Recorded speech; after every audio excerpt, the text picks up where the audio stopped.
നിങ്ങളുടെ കുട്ടികളെ ആശ്രയിക്കാതെ റിട്ടയർമെൻറ്റ് ലൈഫ് നേടാനുള്ള സീക്രട്ടിനെ കുറിച്ചാണ് പറയുന്നത്.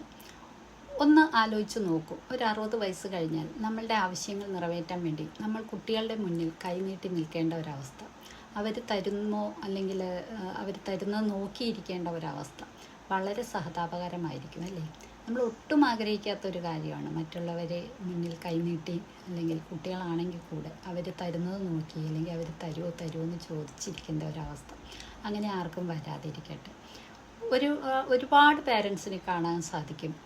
അവരുടെ ജീവിതത്തിൽ അവരുടെ ഡ്രീംസിനെല്ലാം സാക്രിഫൈസ് ചെയ്തുകൊണ്ട് മക്കൾക്ക് വേണ്ടി ജീവിച്ച് അവരെ പഠിപ്പിച്ച് നല്ല നിലയിലെത്തിച്ചിട്ട് അവരുടെ സ്വപ്നം അവരുടെ മക്കൾ അവരെ സംരക്ഷിക്കുമെന്നായിരിക്കും. ഇന്ന് നമുക്ക് നോക്കിയാൽ അറിയാം, പല കുടുംബങ്ങളിലും ഈ ഒരു അവസ്ഥയിൽ കൂടെ കടന്നു പോയിട്ട് ഇന്ന് പാരൻസ് പലരും മറ്റുള്ളവരെ ആശ്രയിച്ചോ അല്ലെങ്കിൽ മറ്റുള്ളവരുടെ ഔദാര്യത്തിലോ അല്ലെങ്കിൽ ഏതെങ്കിലും വൃദ്ധസദനത്തിലോ ആണ് ജീവിക്കുന്നത്.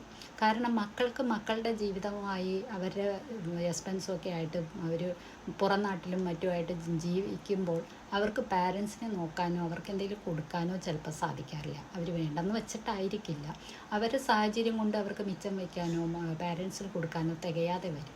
അവരുടെ മുന്നിൽ കൈനീട്ടിനേക്കാൾ നല്ലത് അവർ ആഗ്രഹിച്ചുകൊണ്ട് അല്ലെങ്കിൽ അറിഞ്ഞ് നമുക്ക് തരുമ്പോൾ അതൊരു സന്തോഷമാണ്. പക്ഷേ അവരുടെ മുന്നിൽ നമ്മൾ കൈനീട്ടി യാചിച്ച് വാങ്ങേണ്ട ഒരവസ്ഥ, അത് മോശമായ ഒരവസ്ഥയാണ്. നമ്മളൊന്ന് ഈ പ്രപഞ്ചത്തിൽ നോക്കിയാൽ അറിയാം, ഈ പക്ഷികളും മറ്റു മൃഗങ്ങളുമൊക്കെ അവർക്ക് കുട്ടികളുണ്ടായിക്കഴിഞ്ഞാൽ ഒരുവിധം പറക്കാറായി കഴിയുമ്പോൾ, പക്ഷികളാണെങ്കിൽ പറക്കാറായി കഴിഞ്ഞാൽ അവരെ കൊത്തി താഴേക്കിടുവാണ് കൂട്ടിൽ നിന്ന്. കാരണം അതിനെ പറക്കാൻ ശീലിപ്പിക്കുകയാണ്, അതിനെ ഒറ്റയ്ക്ക് ജീവിക്കാൻ പ്രാപ്തരാക്കുകയാണ്.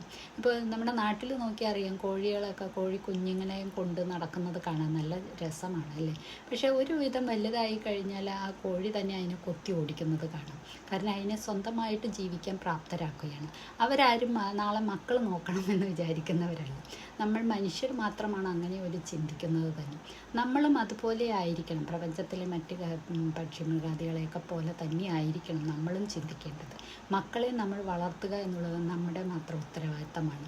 അവരെ ജീവിക്കാൻ പ്രാപ്തമാക്കുക എന്നുള്ളത് നമ്മുടെ ഉത്തരവാദിത്തമാണ്. അതിനുശേഷം അവർ നമ്മളെ സംരക്ഷിക്കണം അല്ലെങ്കിൽ നമുക്ക് തരണം എന്ന് ചിന്തിക്കുന്നത് ബാലിശ്യമാണ്.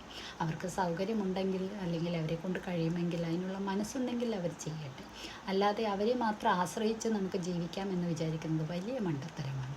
നമ്മൾ അതിനെല്ലാം മറുഭാഗം നോക്കിയാൽ നമ്മളുടെ ഉത്തരവാദിത്തം എന്ന് പറയുന്നത് അവരെ സംരക്ഷിക്കുക, അവരെ പ്രാപ്തരാക്കുക എന്നതിന് ഒപ്പം തന്നെ നമ്മൾക്ക് വേണ്ടത് കൂടെ നമ്മൾ സേവ് ചെയ്യേണ്ടത് ആവശ്യമാണ്.